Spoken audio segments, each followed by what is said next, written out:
Bonjour à tous, c'est Arnaud. Unity a récemment dévoilé sa feuille de route pour les années 2020 et 2021. Nous avons donc maintenant une vision plus claire de l'avenir de notre moteur. 2019 a été une année riche en nouveautés. Nous avons eu le nouvel input system, un éditeur tout beau, tout propre, les nouveaux render pipeline ainsi que le shader graph et le visual effect graph. 2020 sera l'année de la stabilité et c'est une excellente nouvelle. Unity va concentrer ses efforts sur l'amélioration du moteur, sa stabilité et sa facilité d'utilisation. Je vous propose donc dans cette vidéo de découvrir ensemble les points forts de cette roadmap 2020. Allez, c'est parti!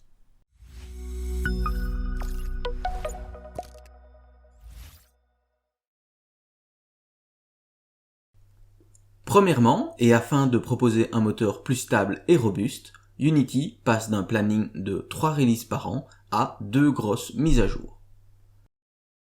Le Package Manager va être revu et amélioré pour devenir l'outil d'importation privilégié, plus rapide, plus facile à trier et incluant maintenant les achats dans l'Asset Store. Au niveau 2D, l'année 2019 a été incroyable. Nous avons eu les outils d'animation, d'éclairage, le PSD Importer, les Sprite Shape. Le focus de 2020 sera la création de templates facilitant le démarrage de vos projets 2D et la résolution de certains bugs. Universal Render Pipeline, ou URP, devient également le standard en 2D. Unity travaille à rendre l'utilisation de l'éditeur encore plus agréable en notamment améliorant la hiérarchie de la scène.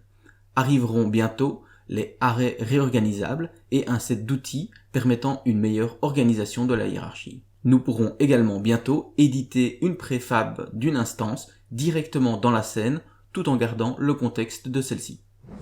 Avant de passer à Dots Animation en 2021, viendront un ensemble d'outils pour rendre l'animation encore plus facile avec notamment Kinemica qui utilise le Deep Learning pour proposer des animations qui s'adaptent au mouvement du joueur.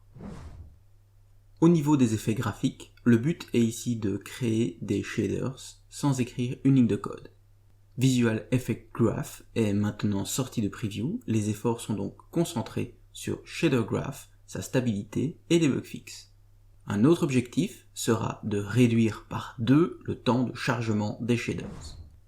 Une nouvelle manière de créer vos interfaces utilisateurs grâce aux UI Elements sera développée en 2020-2021.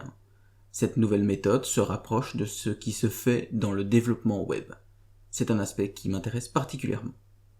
Unity travaille également sur un nouveau service nommé Unity Game Simulation, basé sur les technologies d'intelligence artificielle.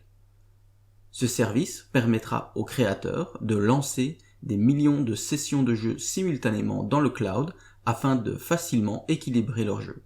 ML Agents se chargera, grâce au Deep Learning, d'entraîner des agents intelligents pouvant par exemple être utilisés comme PNJ. En ce qui concerne les Scriptable Render Pipeline, le Universal Render Pipeline sera stabilisé et débugué. Sera ajoutée la gestion de plusieurs caméras sur base des retours des utilisateurs. Dans le futur, URP sera le render pipeline par défaut.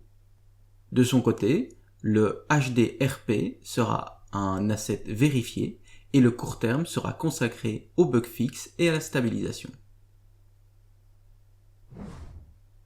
Project Tiny, actuellement en pré-release, permettra de créer des jeux de taille minuscule pouvant être chargés instantanément, destinés par exemple aux applications de messagerie et au web. Basés sur Dots, ils seront également très performants. C'est un aspect de Unity particulièrement intéressant que nous retrouverons dans de futures vidéos. Et dernièrement, concernant la réalité virtuelle et augmentée, Unity proposera le XR Interaction Toolkit, permettant d'ajouter de l'interaction au projet AR/VR sans une seule ligne de code. Voilà qui conclut cette vidéo consacrée à la roadmap de Unity. N'hésitez surtout pas à cliquer sur le lien en description pour vous rendre sur la vidéo officielle et ainsi en apprendre plus sur ce qui nous attend dans les mois à venir. Là-dessus, jouez, développez et on se voit la prochaine fois.